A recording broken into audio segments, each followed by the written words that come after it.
Minnesota's large Somali population makes it a natural target for terrorist recruiters.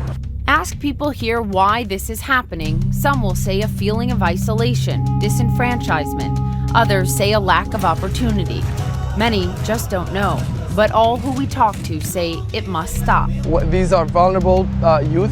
They're missing. They have gaps in their lives, whether it's a job, whether it is lack of mentorship. I think we're all vulnerable. Like I even myself am very vulnerable to extremism and to radicalization. Are you in college or high school? Abdizarak Bihi is a community leader who's been fighting against terrorist recruitment for years. Parents call him every day, concerned about their children. Every mother that, constantly thinking about, oh my God, this could happen to me. It's a silent killer.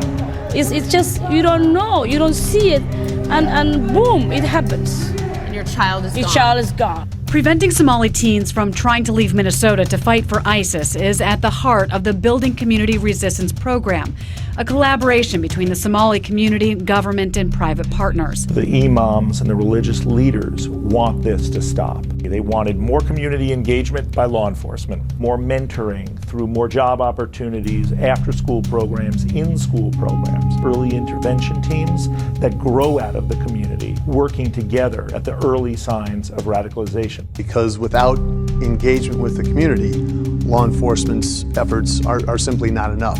We need to have the engagement of the community, we need to have buy-in, we need to have trust. We just need to really find a way to get inside the hearts and minds of young people.